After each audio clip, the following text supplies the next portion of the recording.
Pero Carlos Elías Bedoya, inspector auxiliar, ya con 16 años de labor acumulada en lo que es seguridad y salud en el trabajo, tanto en el Ministerio de Trabajo como en la SUNAFIL. Actualmente labora en la Intendencia Lima Metropolitana y va a compartir con nosotros todas sus experiencias respecto a esta materia que es muy importante y que por seguro va a ser una de las preguntas que más va a resaltar en estos exámenes, en el examen próximo que viene. Entonces, el día de hoy nos vamos a tratar el tema identificación de enfermedades ocupacionales y medidas de seguridad, la misma que va a estar a cargo de nuestro compañero Carlos Elías Bedoya. Inspector, muy buenas tardes. Buenas tardes con todos los asistentes. Bueno, vamos a tocar en este tiempo, pues una hora aprox, un tema un poco complejo desde el punto de vista de lo que es la materia en sí, en qué consisten las enfermedades ocupacionales. Bueno, en primer lugar, saber que tenemos una base legal, que contamos con una serie de normas referidas a enfermedades relacionadas al trabajo, también referidas a salud ocupacional. Lógicamente, partimos desde la norma marco, llamémosla así, la ley 29783, la ley de seguridad y salud, con su respectivo reglamento, el DS 005-2012 que ambas normas establecen la obligatoriedad del empleador de establecer la vigilancia de la salud. La vigilancia de la salud entendiéndose como un proceso dinámico que comprende varias actividades que se tienen que hacer al interior de la empresa. Uno de ellos, una de ellas es la ejecución y formulación de los exámenes médicos ocupacionales, que marca el punto de inicio de, el conocimiento del empleador del estado de salud de sus trabajadores. ¿Cómo, es decir, en otras palabras, cómo ingresa un trabajador a laborar con respecto al puesto de trabajo, ¿no? Si bien el examen médico ocupacional tiene una finalidad, la cual es determinar aptitud, el estado de salud desde el punto de vista de la aptitud laboral del trabajador, no tiene previsto el examen médico ocupacional detectar enfermedades comunes, no necesariamente va a determinar o identificar enfermedades comunes. Eso es un dato importante porque muchas veces muchas personas asumen que porque le toman una placa, le toman un examen de orina, un examen de sangre y lo evalúa el doctor, el médico ocupacional, le van a encontrar todas las enfermedades que pueda estar padeciendo a la persona, pero no es así. Solamente el examen es un examen dirigido hacia la determinación de la aptitud desde el punto de vista físico y la aptitud desde el punto de vista mental del trabajador. Desde el punto de vista físico, si es que el trabajador va a realizar esfuerzos físicos, va a hacer manipulación manual de cargas, va a estar haciendo esfuerzo sobre esfuerzos, si va a hacer la labor repetitiva de miembros superiores o de miembros inferiores o de cuello, dependiendo las características propias del puesto de trabajo. Acá lo mandatorio es las características del puesto de trabajo y el perfil de peligros y riesgos que conlleva el, el puesto de trabajo. ¿Ok? Entonces, eso es por un lado, ¿no? El examen médico que determina el estado y la aptitud.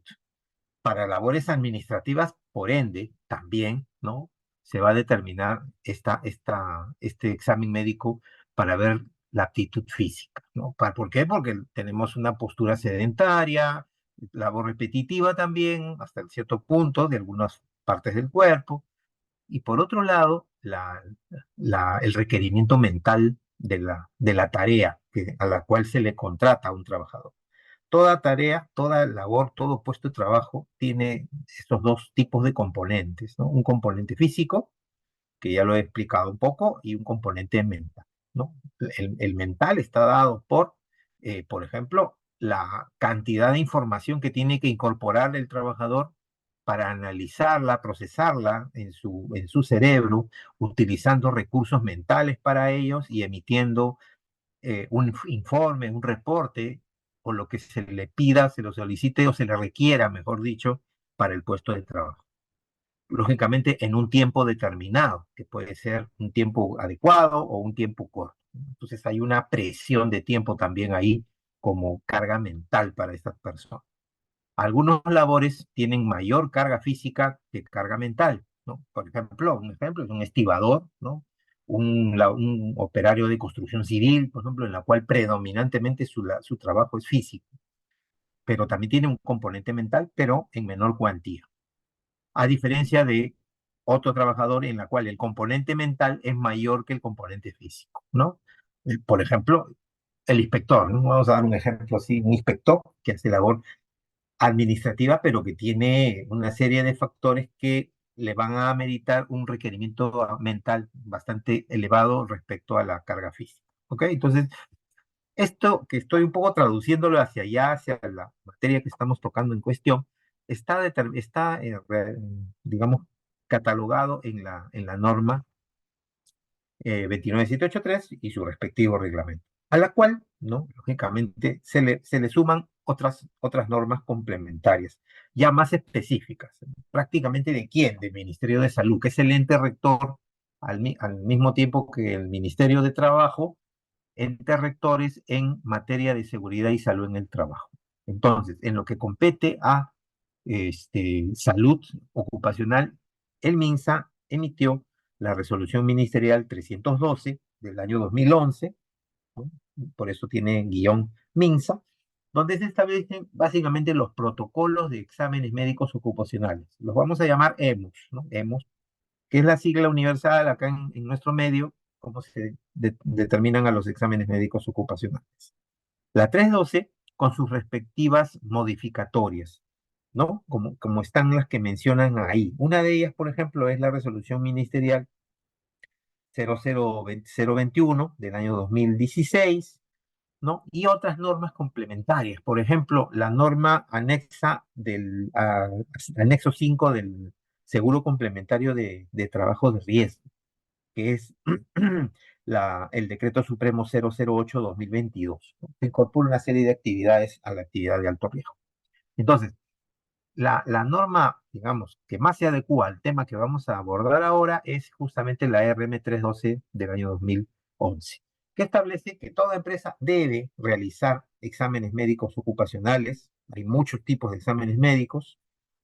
Tiene que evaluar el estado de salud, evaluar el ambiente del ambiente de trabajo donde desarrolla su puesto de trabajo el trabajador y realizar la vigilancia de la salud ocupacional, entre otras obligaciones, pero el núcleo de la norma es esto, ¿no? Entonces, estos son los requisitos legales que contempla el tema de salud ocupacional y orientado básicamente también, y la RM 480, 2008, MINSA, que es el listado, bueno, es una norma técnica que se le llama comúnmente el listado de enfermedades profesionales por agentes, diversos agentes. Tenemos agentes físicos, agentes químicos, lo vamos a ver un poco más adelante. Entonces, estas son las normas sustantivas en términos de exámenes médicos ocupacionales, en términos de salud ocupacional, en términos de enfermedades relacionadas al trabajo. Eh, yo me voy a referir a enfermedades relacionadas al trabajo como sinónimo de enfermedades ocupacionales, ¿ok? Las enfermedades profesionales es una categoría de las enfermedades ocupacionales, ¿ok? Por ende, también es una categoría de las enfermedades relacionadas al trabajo, ¿ok? Si ambas son sinónimos, las enfermedades profesionales es un subgrupo, un subconjunto de este gran nombre, llamadas enfermedades relacionadas al trabajo, que son de tres grupos. Eso lo vamos a ver un poco más adelante, ¿ok? Entonces, la ley de seguridad establece básicamente que todo trabajador tiene que estar debidamente coberturado, ¿no? Debidamente atendido. Y este es el principio de atención integral de salud, ¿no? Es un enfoque normativo que le busca garantizar al trabajador que ante cualquier evento, ante cualquier suceso llámese accidente de trabajo o enfermedad ocupacional, ¿no? Por ende, también si es una enfermedad profesional, se debe garantizar el acceso del trabajador a la prestación del servicio de salud hasta su total recuperación, de ser el caso, o hasta su rehabilitación en la medida de lo posible, ¿no? Ok, hablo en la medida de lo posible porque muchas veces en un accidente, pues puede haber una amputación, puede haber un daño irreversible y lógicamente esta persona va a tener una rehabilitación, este trabajador, hasta un cierto punto, porque ya perdió una parte de su anatomía y va a quedar con una limitación o una restricción anatómica y funcional. ¿Ok? Entonces, hasta su total rehabilitación. O, como dice el mismo principio, hasta su total recuperación, que en buena forma es lo que se busca siempre con los trabajadores afectados, ¿no?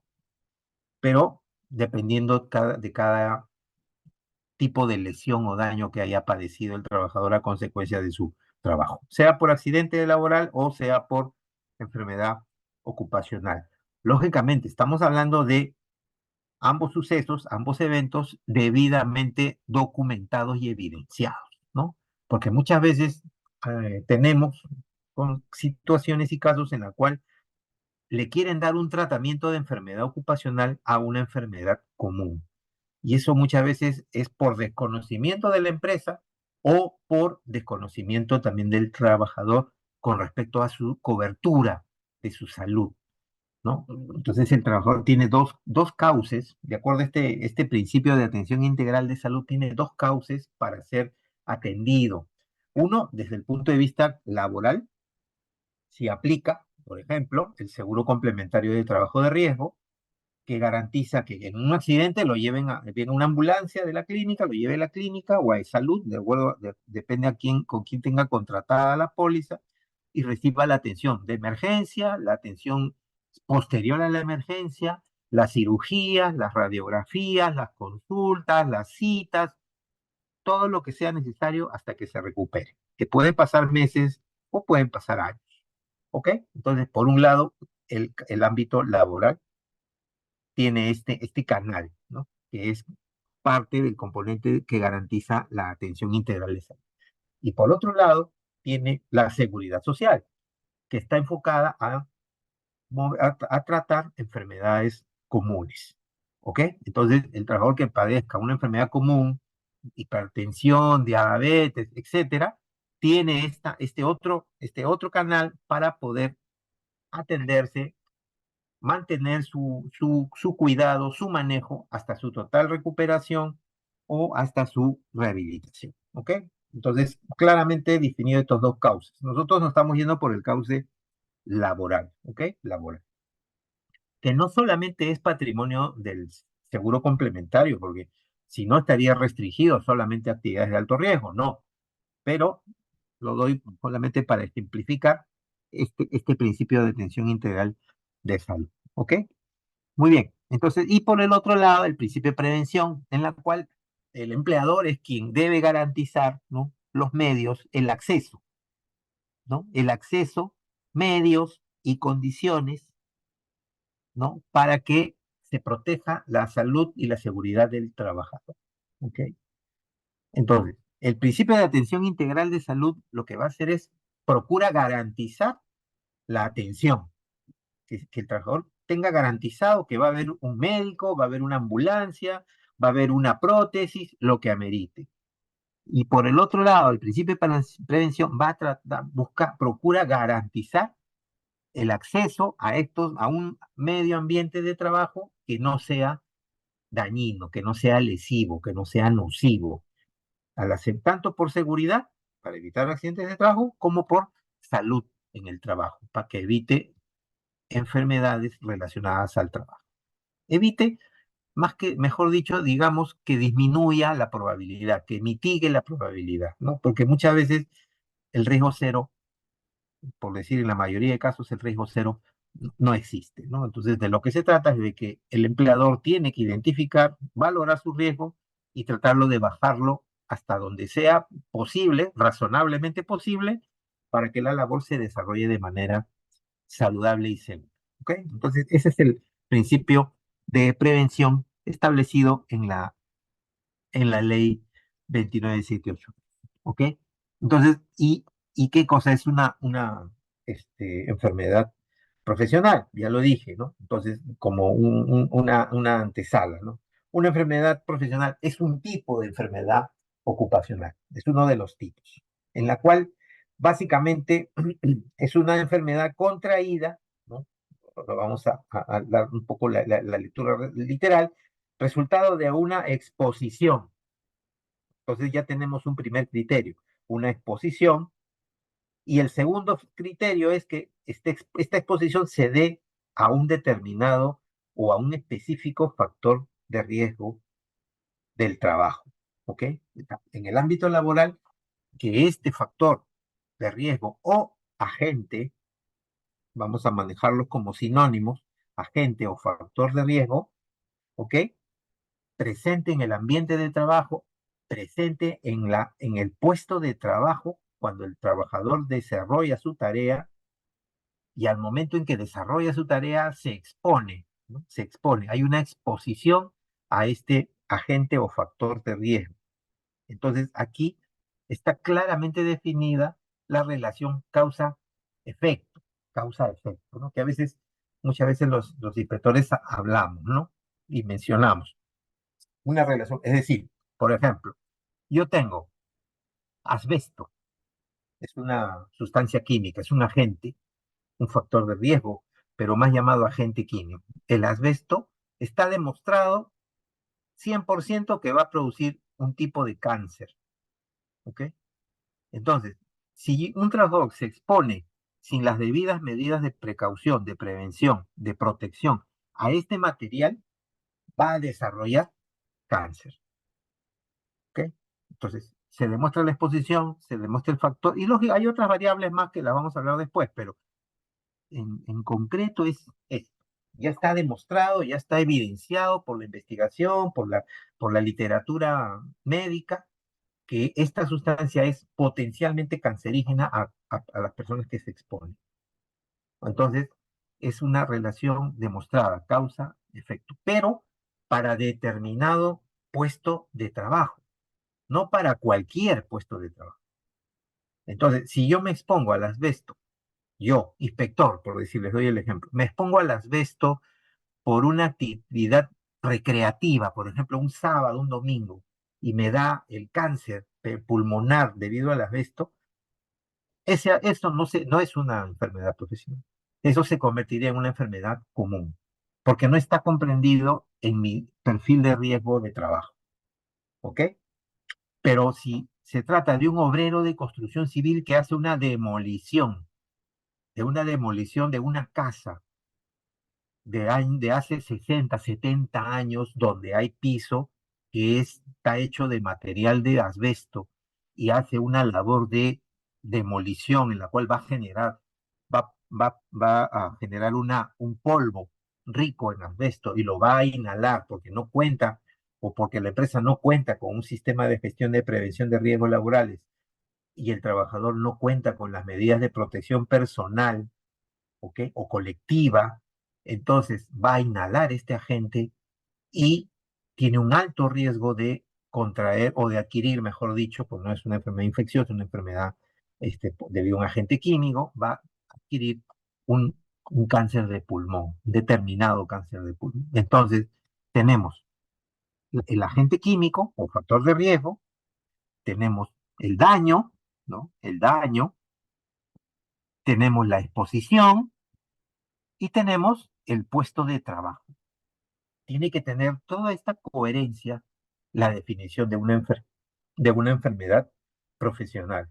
¿Ok? Por eso que lo estamos mencionando ahí en esta definición y que yo la estoy un poquito ampliando, ¿no? Esto es lo que está referido en el glosario de términos del Decreto Supremo del Reglamento de Seguridad, ¿no?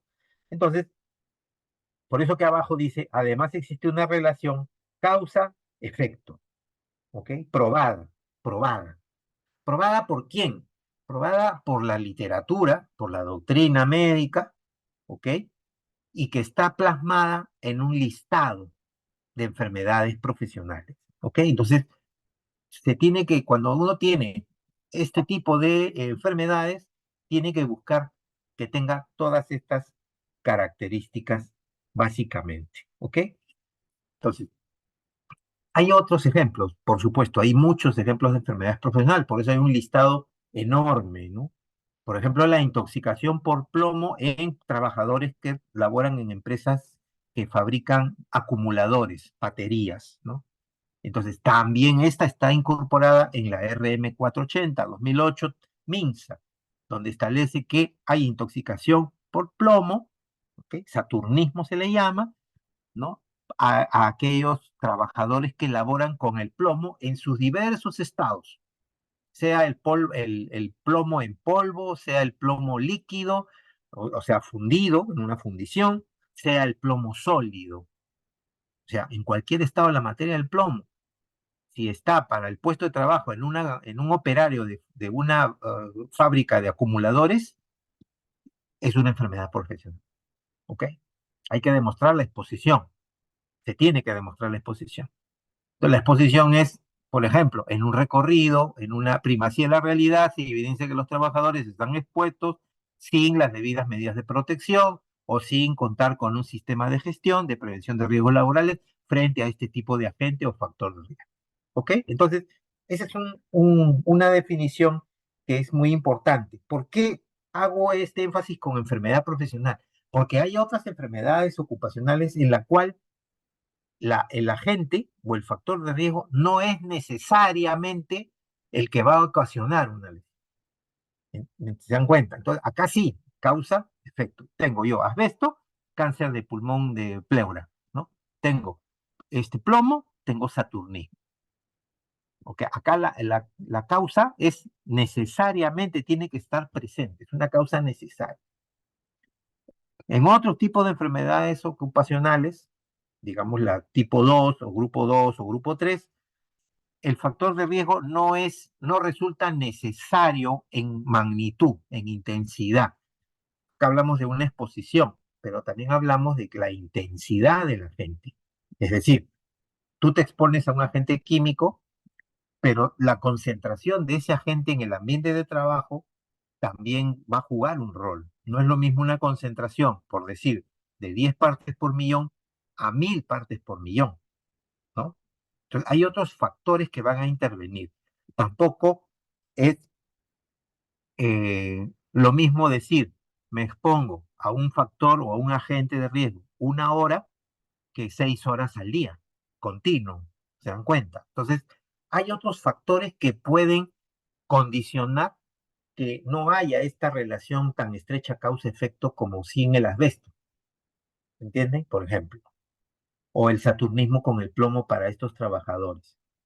¿Ok? ¿Por qué? Porque se pueden haber enfermedades que la persona tiene, enfermedades comunes, que pueden ser inclusive agravadas o empeoradas por un factor de trabajo, por un factor de riesgo ocupacional. ¿Ok? Entonces son los otros tipos de enfermedades ocupacionales. Muy bien, entonces esta tiene naturaleza legal, ¿no? La enfermedad profesional tiene una naturaleza de tipo legal, porque está catalogada en la RM 480.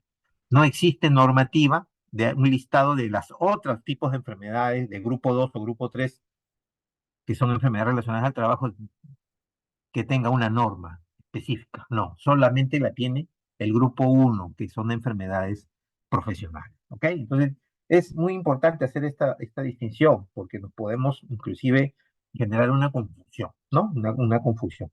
Entonces, ¿cuáles son los elementos, digamos, fundamentales, ¿no?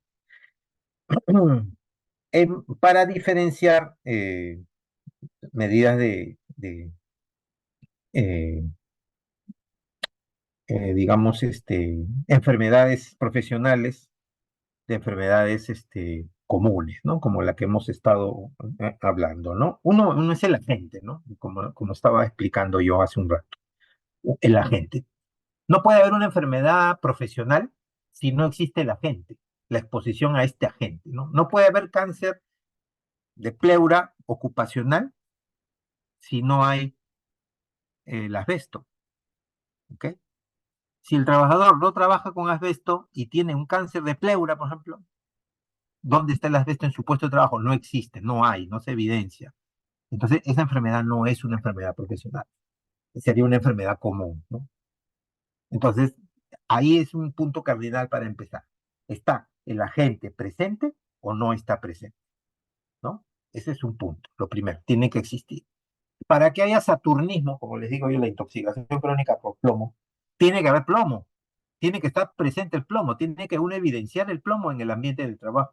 Si no hay plomo, no puede haber saturnismo, ¿ok? A veces ha pasado que puede haber saturnismo sin plomo. ¿Por qué? Porque el trabajador en sus horas libres se expone al plomo por fuera de su trabajo. De repente es pintor, tiene la costumbre de mojar el pincel con la boca, pinturas que son ricas en metales pesados, uno de ellos el plomo, y se va intoxicando, ¿ok? O trabaja en la vía pública, está inhalando humo de vehículos automotores y también puede tener un cierto nivel de intoxicación crónica por plomo. ¿Se dan cuenta? O sea, pero en su trabajo no lo hay. Por eso que es muy importante esta diferenciación entre agente y, lógicamente, la exposición a este agente, ¿no? Entonces, hay una relación, ¿no? De causa-efecto con esta exposición. Ahora, lógicamente, una relación lineal, ¿no? A más efecto, a más exposición, más efecto, ¿no? Es así. Sigue una relación lineal ascendente, ¿no? A más exposición, más efecto. En otras palabras, más daño, ¿no? Más daño. Y si lo hablamos un poquito más específico, más probabilidad de daño, ¿no? Porque acá el riesgo no es más que una probabilidad. Entonces, el riesgo se incrementa a mayor exposición, mayor probabilidad de hacer una enfermedad o de desencadenar una enfermedad de este tipo. ¿Ok? El otro, entonces, eso es importante, ¿no? Y lógicamente hay otros factores que van a intervenir en esta relación de causalidad, ¿no? De causalidad. Y esto es bastante complejo para los inspectores, ¿no? Muchas veces no se logra, muchas veces, en la mayor parte de los casos, no se puede, no se llega a demostrar esta relación causa-efecto, ¿ok? Porque los factores de trabajo pueden estar claramente definidos, pero no están definidos otros elementos que van a configurar una enfermedad profesional en este caso, como por ejemplo lo que mencioné. Uno, pues, la gente. Dos, la exposición. Tres, el tiempo de exposición, ¿no? ¿Cuánto tiempo diario por cuántos años, ¿no? Y otro, la intensidad de la gente, ¿no? ¿Qué tan concentrado está el agente en el ambiente de trabajo? El agente, estoy refiriéndome básicamente a un agente de naturaleza química, pero puede ser también un agente de naturaleza ergonómica, ¿no? Por ejemplo, el hacer sobreesfuerzos o manipulación manual de carga, ¿no? Entonces, en la cual el esfuerzo es muy intenso, por eso hablo de la intensidad del agente o factor de riesgo. Por ejemplo, un estibador que tiene que descargar 3, 4 camiones desde las 3 de la mañana, 2 de la mañana hasta las 6 de la mañana, ¿no? Entonces ahí tiene él una intensidad del esfuerzo de que cada saco que carga pesan pues más de 100 kilos.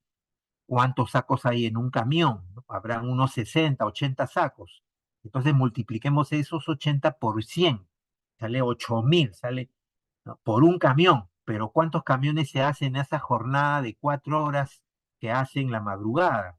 Se hace unos 2, 3 camiones. Entonces está haciendo una manipulación que equivale a 16 a 20 toneladas por día, ¿no? Imagínense, ¿no? El esfuerzo es intenso. A diferencia de el esfuerzo que yo puedo tener en un trabajo administrativo, en la cual el único esfuerzo físico, estamos hablando, es mover el mouse, levantar una ruma de papel, ¿no? Dependiendo también la ruma de papel. Entonces, el esfuerzo, la intensidad es mucho menor. Por eso que se habla también de la intensidad de este agente o factor de riesgo. ¿Ok? Entonces, mire, la cosa se complejiza. No es solamente tener, tengo plomo, tengo Saturnino. No, tenemos que Se tiene que identificar para la identificación de una enfermedad eh, profesional u ocupacional también, se tiene que valorar todos estos elementos para poder definir si hay o no hay evidencia documentada en el ambiente de trabajo, ¿no? En los documentos del empleado con respecto a estos daños, ¿no? Entonces, eso es un poco una explicación con respecto a los conceptos básicos referidos a la determinación de una enfermedad este, profesional, ¿no? Una enfermedad ocupacional de tipo profesional, ¿no? Entonces, los factores que intervienen en una enfermedad ocupacional, por ejemplo, ahí los tenemos expuestos, ¿no? Entonces, tenemos el tiempo de exposición, que ya hablé un poco cómo es, que no está necesariamente ligada a la jornada. Mucho cuidado, ¿no? A veces decimos, ah, sí, trabaja 8 horas, a las 8 horas estás expuesto a este agente. No, no, no es así. En la mayor parte de los casos no es así, ¿no? Trabaja en 2 horas en un puesto, en una actividad, después 2 horas hace otra actividad y 2 horas hace otra actividad. O sea, al final de las 8 horas que tiene que trabajar, solamente está expuesto a este agente 2 horas. Es muy importante determinar esta exposición. No, y a veces en las denuncias de los trabajadores uno lo lee y lo interpreta, ¿no? Y tal como lo escribe el trabajador, pareciera que las 8 horas hay labores que sí están las 8 horas, ¿no? O las 12 horas, dependiendo del turno, si tiene jornadas atípicas, pero en la mayor parte de casos, bueno, esto es un poco la experiencia de uno, en la mayor parte de los casos es una parte de la jornada laboral en la cual hay esta exposición, ¿no? Lo importante es demostrar si está el agente, demostrar cuánto es el tiempo de exposición, ¿no? Y, lógicamente, valorar la intensidad y, lógicamente, otros factores. Por ejemplo, la toxicidad del producto, ¿no? Imagínense el asbesto, ¿no? Los valores permisibles, ¿no? Los valores límite permisibles que toda sustancia química tiene para el ambiente de trabajo en la cual uno va a desarrollar su labor. El valor límite permisible nos da el estándar de cuál es la concentración mínima a la cual uno puede exponerse en un trabajo, en un puesto de trabajo, a un agente químico durante 8 horas diarias, toda tu vida laboral, sin que te haga daño, ¿ok? Sin que te haga daño. Pero voy a hacer un énfasis. Para las sustancias cancerígenas no existen valores límite permisibles, ¿ya? Mucho cuidado. ¿Por qué? Hay valores límite permisibles, perdón, por ejemplo, para el plomo, ¿no? Para los humos, para los gases metálicos de diverso tipo, para el mercurio, ¿ok? Inclusive hay límite permisible para la manipulación de cargas, 25 kilos es lo que establece. No puede superar esos 25 kilos, es el valor límite permisible para hombres, 15 para mujeres, ¿no? Pero para una sustancia cancerígena o carcinogénica no hay valor límite permisible. ¿Por qué? Porque basta inhalar una molécula o basta inhalar 1000 moléculas. ¿Se dan cuenta? Para que tú puedas padecer un efecto de esta sustancia cancerígena. Por eso habla ahí de la susceptibilidad de la persona también.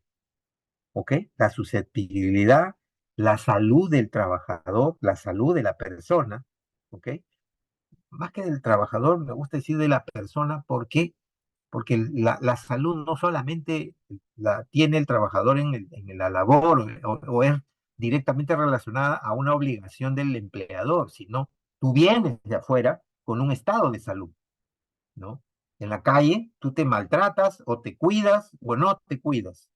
Entonces, el estado de salud es un factor muy importante también. Por eso tienen relevancia, un poquito más adelante, los exámenes médicos ocupacionales, ¿no? Para ver si esa salud está afectada y que te puede impedir o restringir tu aptitud para el trabajo. Entonces, es es interesante esto que les hago, porque muchas veces dicen, va, pero las sustancias cancerígenas sí tienen valores límite permisibles. No, no los tienen. No se consideran valores para él.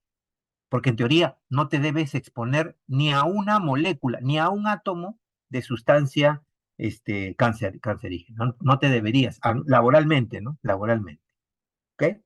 Entonces, el cromo, por ejemplo, es otro, ¿no? El cromo que es mucho más abundante que el asbesto en nuestro medio y en cualquier, digamos, lugar del planeta, el cromo está mucho más difundido en actividad económica que el asbesto, excepto, bueno, en algunos países como el nuestro, que el asbesto todavía está lamentablemente, digamos, permitido, ¿no? Legalmente permitido en una de las formas que tiene, ¿no? Pero bueno, en fin. ¿Qué se va a hacer? Ese es un punto a mejorar en nuestro país, ¿no? Muy bien, entonces, por eso se habla ahí de las características personales del trabajador, ¿no? Entonces, y otros elementos, ¿no? Concentración de la gente, como lo que he conversado, les he manifestado, ¿no? En el ambiente de trabajo y la frecuencia con la cual tú te expones a este, a este agente, el número de veces, ¿no? De repente es una tarea no rutinaria que lo haces una vez al mes o una vez a la semana, ¿no? A diferente de una tarea habitual que lo haces todos los días, ¿no? Rutinariamente, ¿no? Como contempla a veces la ley con relación a la evaluación de riesgos. Dice, debes contemplar en tu identificación de peligros y evaluación de riesgos las actividades y tareas rutinarias y no rutinarias. ¿Por qué? Porque en las no rutinarias muchas veces está el riesgo más alto, pero como es no rutinaria, están subestimadas y no las toman en cuenta hasta que, bueno, sucede el daño, ¿no? Sucede el accidente o sucede la enfermedad relacionada al trabajo o la enfermedad profesional en el peor de los casos, ¿ok? Entonces, y acá tenemos un poquito los diversos agentes, ¿no? Un poco para ejemplarizar, ¿no? Para ejemplarizar los diversos agentes. Los agentes químicos, los agentes físicos, los agentes biológicos, ¿no? Ejemplos de agentes químicos que nos van a dar potencialmente una alta probabilidad de daño, ¿no? En la cual tú te contactas, tú absorbes, el agente ingresa a tu cuerpo, el agente químico va a ingresar. ¿Cómo ingresa a tu cuerpo, no? Para causarte una enfermedad o un daño. El agente químico ingresa básicamente por inhalación, ¿no? Por inhalación, por la vía respiratoria. El segundo lugar para ingresar es la vía dérmica, por la piel, ¿ok? Y el tercer lugar es la vía digestiva, por ingestión, como le llaman. ¿Ok? Entonces, ¿a qué se debe esta clasificación? Por la superficie que tiene. La superficie del pulmón es muy amplia, tiene varios metros cuadrados de extensión. Si a una persona le expanden su pulmón, su tejido pulmonar en una superficie, ocupa por lo menos 4 metros cuadrados, imagínense. Y esos 4 metros cuadrados son de intercambio con el aire exterior, ¿ok? Entonces viene un agente, un humo metálico, un gas o un polvo, un material de polvo, silicio, por ejemplo, tiene 4 metros cuadrados para absorberse en tu cuerpo. Es un montón. Es casi la mitad de una habitación. ¿Entiendes? Entonces, el agente químico ingresa por inhalación. Si no, ingresa también por vía dérmica, ¿no? Se absorbe a través de la piel. Sobre todo aquellos agentes químicos de naturaleza oleosa, derivados del petróleo, hidrocarburos. Nuestra piel tiene una protección, que es una capa de proteína, una queratina, como un cacho que tiene, ¿ok? Pero tiene una naturaleza lipoide, grasosa. Entonces, los agentes químicos de esta naturaleza, grasosa, oleosa, hidrocarburo, penetran con facilidad a través de nuestra piel, ¿no? El ejemplo son el combustible, ¿no? Los hidrocarburos, las bencinas, las pinturas, las lacas, van a ingresar a través de la piel. El tercer lugar es la ingestión, es decir, que lo ingieres a través de algún alimento o directamente, ¿no? Esto no estamos hablando de una persona con alguna alteración psiquiátrica, no, no, no, sino que de manera casual y sin conocer el riesgo, la gente a veces hace ingresar materiales o agentes químicos a través de su vía digestiva. Y hay una cuarta forma de ingreso, pero es artificial, pero que existe, es la parenteral, a través de una jeringa, dado el caso de los agentes biológicos para los médicos, enfermeras o personal sanitario, ¿ok? Los agentes físicos en la cual tú contactas con una energía, tú contactas, ¿no? Tu cuerpo se contacta con un tipo de energía, en este caso energía vibratoria, como por ejemplo el ruido, por ejemplo la vibración, una energía térmica, como por ejemplo el exceso de temperatura, ¿no? Trabajar bajo el sol, o en un horno, o en una panadería, te genera una probabilidad de una exposición que te puede generar una lesión, ¿no? O por lo contrario, una exposición a un agente físico por frío, que también tiene una serie de efectos en el cuerpo humano. Entonces tenemos agentes físicos. Radiación, la radiación puede ser ultravioleta o radiación de tipo eh, eh, ionizante o no ionizante, como es el caso de la radiación ultravioleta, ¿no? Radiación ionizante, la tipo de rayos X, rayos beta, rayos gamma, ¿no? Que están en determinados equipos médicos, por ejemplo, y que te generan cáncer, ¿no? O leucemias, ¿no? Y la radiación ultravioleta que te genera efectos locales, ¿no? Sobre todo en piel, ojos, básicamente, ¿ok? Agentes biológicos, lógicamente caracterizados pues por un contacto con otro ser vivo, ¿no? Ser vivo o no necesariamente un ser vivo, por ejemplo, a veces los virus están en ese rango, ¿no? Entonces, pero que tiene ciertas características que tienen una capa, una membrana celular, una cápside en el caso de los virus, entonces o no necesariamente microorganismos, sino también organismos macroscópicos. Por ejemplo, un veterinario se pone a un perro, un trabajador de desagüe a una rata, ¿no? Un jardinero a ratas o a mordedura de arácnidos, o sea, son agentes biológicos a los cuales se expone por su labor de trabajo y les generan enfermedades, ¿no? Tuberculosis, por ejemplo, para el trabajador sanitario que atiende pacientes con esta enfermedad. En este caso sería una enfermedad profesional para ellos, ¿no? Vivimos en un país donde hay mucha tuberculosis, pero como enfermedad común.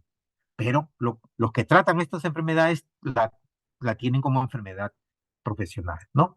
Entonces, y los factores, otro tipo es las enfermedades por factores de riesgo ergonómico, que ya lo mencioné un poquito, son las musculoesqueléticas, son la manipulación de cargas, sobreesfuerzos, postura desfavorable, ¿no?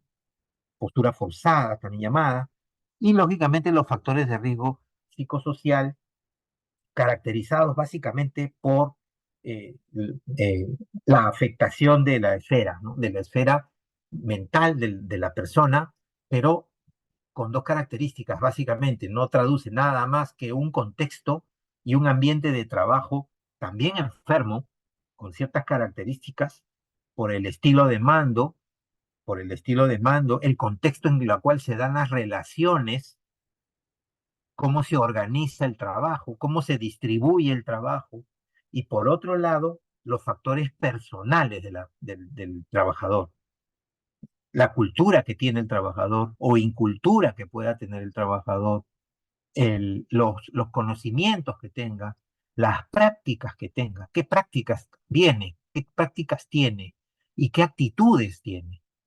Entonces, esta carga personal va a interactuar con la carga personal de los otros compañeros de trabajo, iguales a él o superiores jerárquicos o inferiores jerárquicos.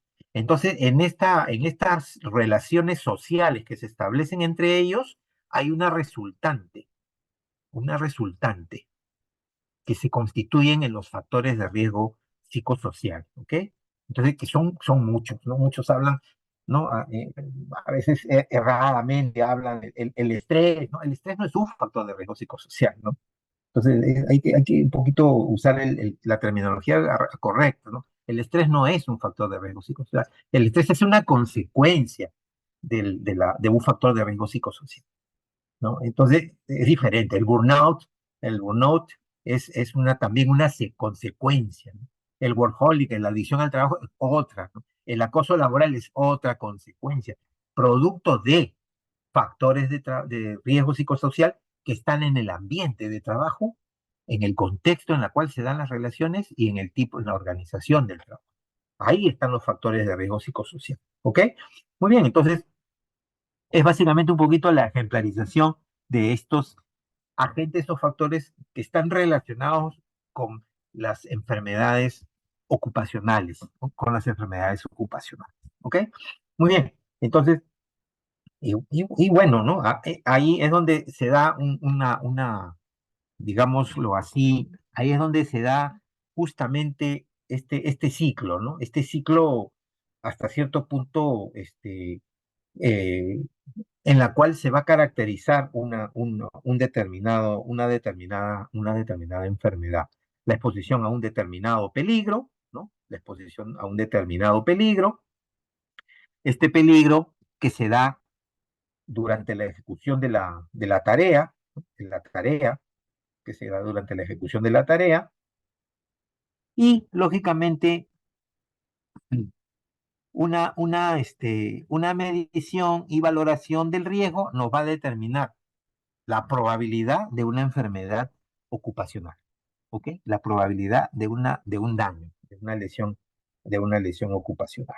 ¿Estamos? Entonces, y en la cual a la derecha es donde se puede evidenciar básicamente por qué, porque están los factores de riesgo libres y sueltos, ¿no? En el ambiente de trabajo sin que el empleador haya tomado las medidas de prevención y que el empleado o el trabajador tampoco haya, digamos, se haya involucrado y se haya comprometido con estas medidas de prevención que se tiene que dar a través del empleador, ¿ok? Entonces, es el empleador quien tiene la obligación y responsabilidad, hay un principio de responsabilidad, pero también esto conlleva la madurez y colaboración del trabajador para justamente evitar que se pueda él mismo también lesionar, ¿no? Entonces, el examen médico ocupacional nos va a dar un punto de partida con respecto a la valoración del estado de salud, ¿no? ¿Es necesario el examen médico? Bueno, sí, es necesario, ¿no? Hay varios tipos de exámenes médicos ocupacionales, ¿no? Todos conocemos los tres de rigor: el examen de inicio, el preocupacional, el periódico y el de retiro, pero también está el de reincorporación, ¿no? El de reincorporación después de un accidente de trabajo o enfermedad ocupacional. Entonces, si ha tenido o ha padecido un trabajador un accidente de trabajo, pues tiene la empresa la obligación de hacerle un examen médico ocupacional de retorno, de retorno. Es muy importante para ver su aptitud al trabajo habitual al cual se desempeñaba. Y hay otro examen médico ocupacional, que sería el quinto tipo de examen médico, que es por cambio de puesto, ¿no? Por cambio de puesto. Si yo tengo un obrero que es un peón y lo cambio por capacitación, se capacitó, hizo cursos, se especializó, lo promuevo a ser operario, ya tiene otro puesto de trabajo, tengo que también a este operario hacerle un nuevo examen médico ocupacional por cambio de puesto. Entonces, son básicamente esos los 5 exámenes médicos ocupacionales que están contemplados en la norma, ¿ok? Y lógicamente los exámenes son bianuales para las actividades que no son de alto riesgo y anuales para las que son de alto de alto riesgo. Entonces, es un concepto a tenerlo en cuenta. Y lógicamente el examen médico ocupacional está orientado a determinar la aptitud para el puesto de trabajo, ¿ya? La aptitud, ¿ok? Ahí tenemos un ejemplo en la norma 312, hay algunas pautas, ¿no? Pero no establece un perfil para una determinada actividad, tales exámenes médicos o exámenes de complemento. No. Dice que el que tiene el encargado de diseñar, formular y proponer el tipo de examen médico ocupacional en la empresa, en la inspeccionada, es el médico ocupacional de la empresa.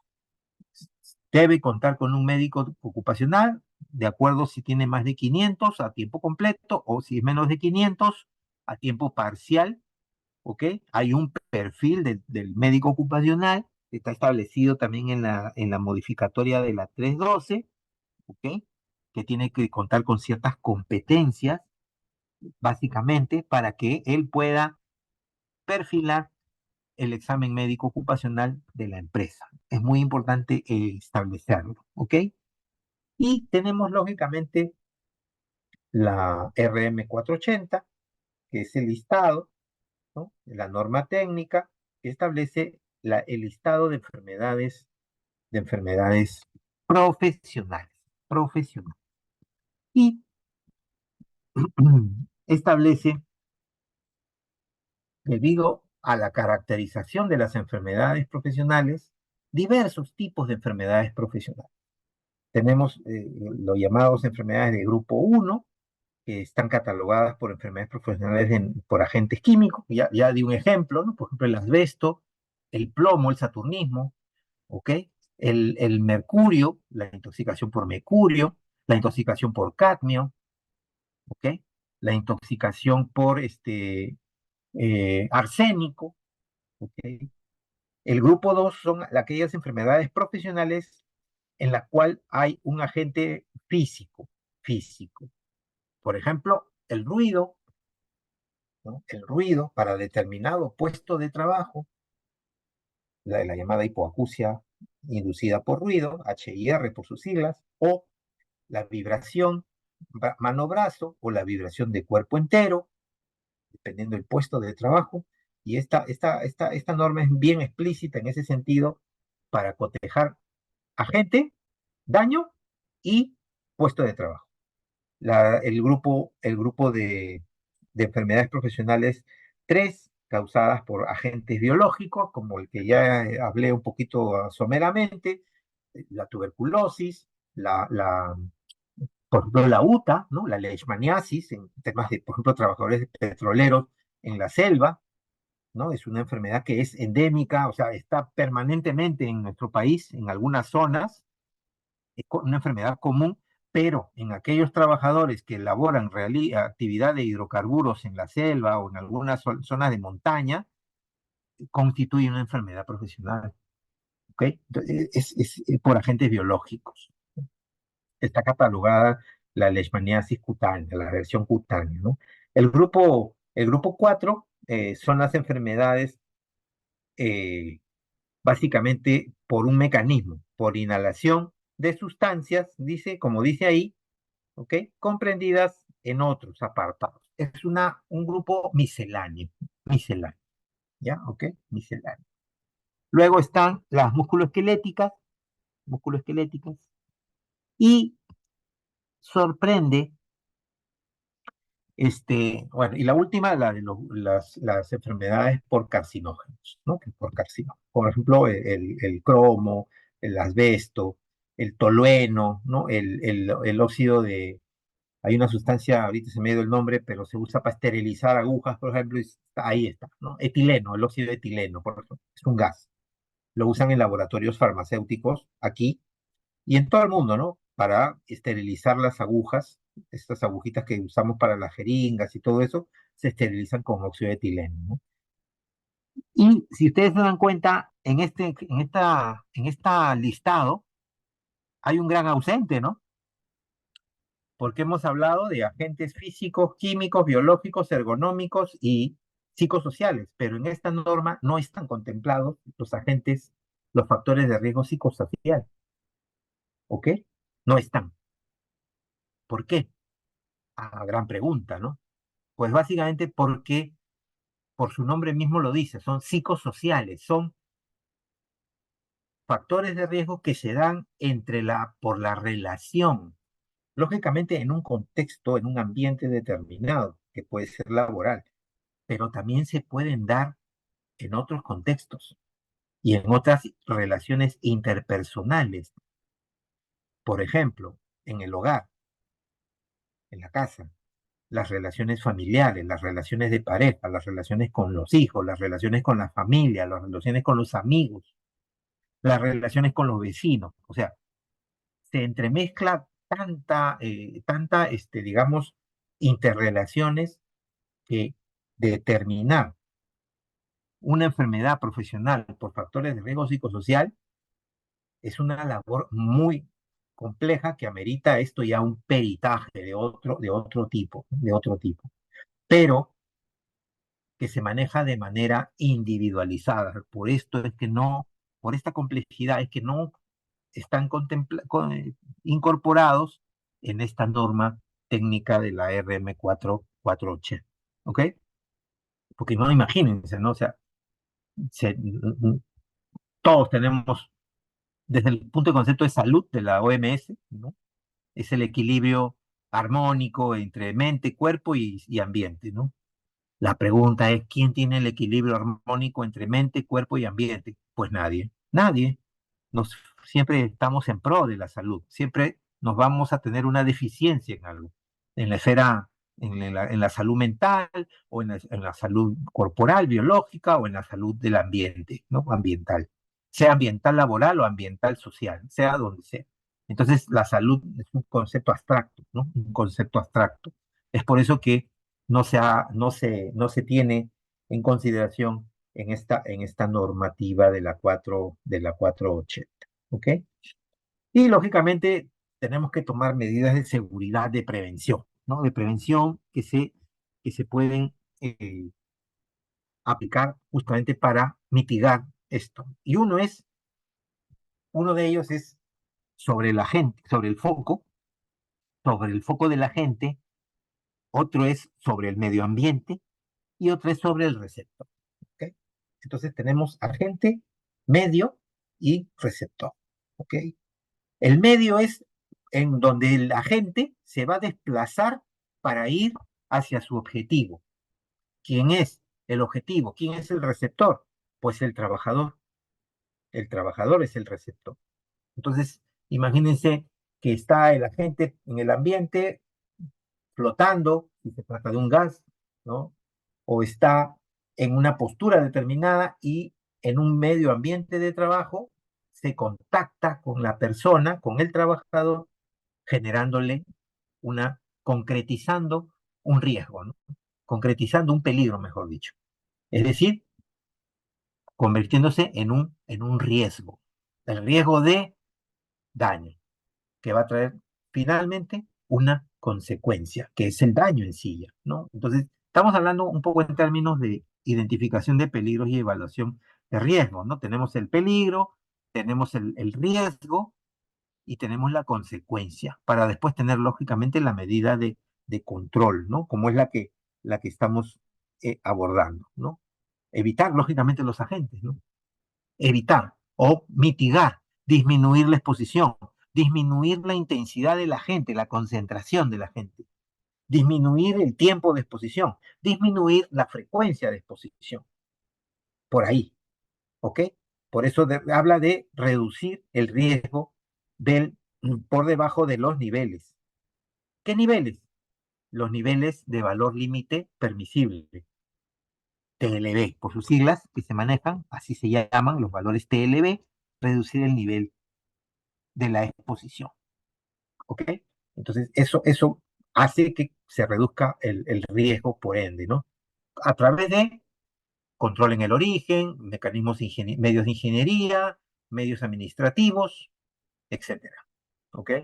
Modificación del proceso productivo, ¿no? Modificación del proceso productivo, utilización adecuado digamos, la mecánica corporal, ¿no? Por ejemplo, para levantamiento, manipulación, la técnica, ¿no? Cumplir las normativas, cumplir las normativas, es cuando se actúa sobre la gente. Cuando se actúa sobre el medio ambiente, ¿no? Enclaustramiento de la gente muchas veces, ¿no? Lo encierran en la gente para que no tome contacto con las personas, ¿no? Ese es básicamente el control, el orden, la limpieza, la desinfección, la esterilización, de ser el caso, la ventilación, la iluminación, o sea, está actuando sobre el ambiente en el cual yo desenvuelvo, la persona desarrolla su trabajo, ¿no? Si hay ventilación, disminuye el riesgo de enfermedades comunes y enfermedades relacionadas al trabajo, ¿no? Por ejemplo, una tuberculosis hospitalaria. Si el hospital, la taza donde está el consultorio, tiene una tasa de recambio de aire, el estándar establece ponte 4 a 5 veces por minuto, entonces el riesgo de que el médico o la enfermera se contagie, se infecte de tuberculosis, disminuye. Si tenemos el ejemplo de la iluminación, yo mejoro la iluminación, entonces el ambiente está más iluminado para el tipo de tarea que yo hago, desarrollo, por ejemplo, alguna tarea de precisión, de desmontaje de piezas pequeñas, entonces facilito que haya mejor desempeño y disminuye el daño o la lesión, que sería, por ejemplo, la fatiga visual, ¿ok? La fatiga visual y lo que conlleva tener fatiga visual por tener una buena iluminación, al contrario de tener una mala iluminación o deslumbramiento por un foco, ¿no? O por una luz directa o indirecta, que también es un factor, ¿no? Y lógicamente sobre el trabajador, ¿no? Básicamente la capacitación, ¿no? Se habla ahí de educar, ¿no? Educar en el sentido de cambiar el comportamiento, ¿no? Educación y formación, en algunos casos dicen, muy ambicioso, pero es básicamente capacitar para cambiar comportamientos, capacitar y promover, ¿no? Promoción. La promover es pro-mover, o sea, yo te sensibilizo frente a un peligro, un riesgo, te capacito cómo actuar, pero no te quedas con la capacitación, sino te pones en acción para mejorar que tú actúes de forma segura. Ese es el concepto básico de promoción, promover, por eso se llama promover, ¿no? Sobre el individuo también la realización de exámenes médicos, ocupacionales, ¿no? Ahí es donde se detectan las enfermedades ocupacionales y de eso se trata, de que el examen médico trate de identificar ya manifestaciones tempranas de una determinada enfermedad, como lo establece justamente la RM312, ¿ok? La RM312 establece justamente identificar el periodo antes de que la enfermedad se manifieste en el cuerpo, antes que el trabajador se diga, me duele el hombro, me duele la espalda, me duele el cuello. Antes de eso, tú tienes que identificar si es que ya hay elementos que le llama en la norma prepatogénicos, es decir, antes de que se manifieste visiblemente la enfermedad. Entonces, para ello tienes que recurrir al examen médico, a los exámenes complementarios, ¿no? A los exámenes complementarios o exámenes especializados, de ser el caso, ¿ok? De acuerdo al perfil, de acuerdo al panorama, de acuerdo al peligro y riesgos propios del puesto de trabajo, ¿ok? Entonces, hay un poquito que está referido a las condiciones, a los grupos, a los tipos de enfermedades relacionadas al trabajo por grupos, ¿no? Ahí tenemos los tres tipos. La grupo uno, que vendrían a ser las enfermedades profesionales, ¿no? Las enfermedades profesionales. Por ejemplo, como les manifesté, la silicosis, la hipoacusia, la hepatitis B, ¿ok? El tipo 2, el grupo 2, son enfermedades relacionadas al trabajo, en la cual el factor de riesgo es contributivo, ¿ok? En el primer grupo el factor de riesgo es necesario, acá es contributivo, ¿ya? Y el grupo 3, que es otro tipo de enfermedades relacionadas al trabajo, en la cual las condiciones de trabajo son un agente que provocador, son un agente provocador o agravador, si, disculpen la- el neologismo, de una enfermedad preexistente, que por lo general puede ser una enfermedad común, ¿no? Entonces, ese es el tercer grupo de enfermedades ocupacionales por causalidad, ¿ok? Entonces, es importante tener, la mayoría de las enfermedades están en el grupo 2, ¿no? En el grupo 2, ¿no? En el grupo 2. En el grupo uno están las que están en la RM480, ¿no? Ya para acabar, estamos en la hora. Sí, ya pasé, ¿no? Y el otro elemento importante es la vigilancia de la salud. La vigilancia de la salud que consiste en el punto de partida del examen médico ocupacional, el examen médico ocupacional y la vigilancia de los casos de manera grupal y de manera individual. La vigilancia no se hace solamente para cada uno, se hace de manera grupal. Por ejemplo, vigilancia de salud ocupacional grupal. Si yo tengo factores de riesgo que pueden afectar colectivamente a un área de trabajo, a un grupo de expuestos, a un grupo de trabajadores. ¿Cómo se va a vigilar? De repente, evaluarlos cada 6 meses, no cada 2 años. O entrevistarlos, hacer una consulta.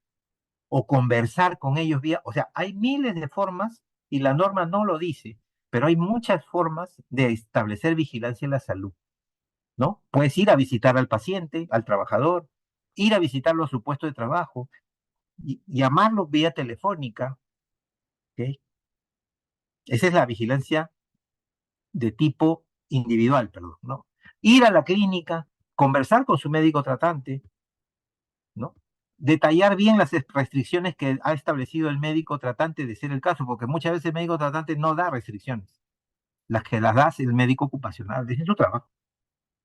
El médico tratante generalmente da recomendaciones que el médico ocupacional tiene que traducirlas en restricciones, porque es él quien está en el puesto de trabajo. ¿Ok? Y de manera colectiva, la vigilancia de la salud ocupacional, de manera colectiva se establece, digamos, yo tengo un conjunto de trabajadores que se exponen a un determinado agente y hay manifestaciones de enfermedades por esta exposición. Tengo que seguirlos grupalmente. Por ejemplo, intervengo procedimientos de trabajo, intervengo en ambiente de trabajo, intervengo ventilación, intervengo en higiene ocupacional. ¿Para qué? Para disminuir el riesgo de enfermedad colectivamente. Hay trabajadores de ese colectivo de trabajadores que pueden ser más críticos que otros, a los cuales yo, como médico ocupacional, le haré un seguimiento individualizado, una vigilancia de salud ocupacional individual. Entonces, en eso se basa el concepto de la vigilancia de la salud ocupacional, ¿ok? El concepto de la vigilancia ocupacional que establece la norma 332, ¿ok? Entonces, yo creo que hasta ahí hemos llegado. Ya lo demás ya es un poquito repetir lo que hemos conversado y ahí acaba. No sé si hay alguna pregunta. Y bueno, esto es una miscelánea, los criterios de causalidad, que es básicamente la investigación que hace las CPS, ¿no? Las aseguradoras, cuando tienen o las entidades de los comités médicos, ¿no? Establecen ciertos criterios para valorar y determinar causalidad en temas de enfermedades profesionales, ¿no? Ya esto escapa a nuestra labor, solamente era una miscelánea nada más como manera informativa. Muy bien, no sé si Muchas hay gracias, alguna pregunta. inspector. Sí, si hubiera alguna consulta, por favor, podrían activar la opción de la manito. Caso contrario, paso a dar lectura a la pregunta que está a través del chat. A ver, voy a pasar a dar lectura entonces. Dice, en una mina, a los 4 meses de iniciado sus labores, un trabajador pasa de una contrata a otra. ¿Es necesario realizarle un nuevo examen médico de ingreso?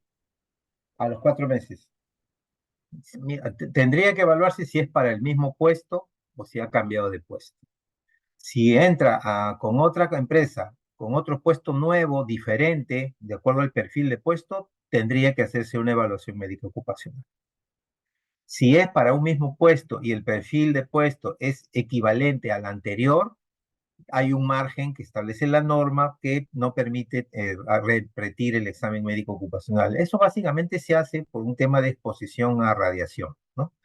Entonces, la placa de tórax, OIT, que es la placa estandarizada para el tema en ámbito minero, básicamente, si el trabajador está expuesto a silicio, silicosis, el estándar establece hacer placa OIT, ¿no? Entonces, es una placa muy especial y que amerita una radiación. Entonces, ustedes saben que esa radiación se acumula en el cuerpo y dura un periodo de tiempo. Entonces, no podemos superarse, no se puede superar en un determinado tiempo una cantidad de exposición a radiación ionizante, en este caso rayos X. Es por eso que establece esta pauta de 6 meses para un siguiente examen médico ocupacional. ¿Alguna otra pregunta? Por favor, si hubiera alguna consulta, pueden activar la opción de la manito. Caso contrario, estaríamos dando por culminada la ponencia. No. Sí, creo, inspector, que ya no hay consultas. Agradecemos nuevamente la participación de cada uno de ustedes, del inspector Carlos Elías Bedoya, quien el día de hoy nos ha podido compartir esos conocimientos que son muy importantes para que lo puedan aplicar tanto en el trabajo y sobre todo para el examen de ascenso. Como siempre, el Swiss UNAFIL preocupándose por sus afiliados y trayéndoles una serie de capacitaciones. Agradecemos nuevamente, inspector, su participación, el apoyo brindado. Y los invitamos para el martes 18 a las 6 de la tarde también con la capacitación que próximamente ya se les ha compartido. Que tengan una bonita tarde.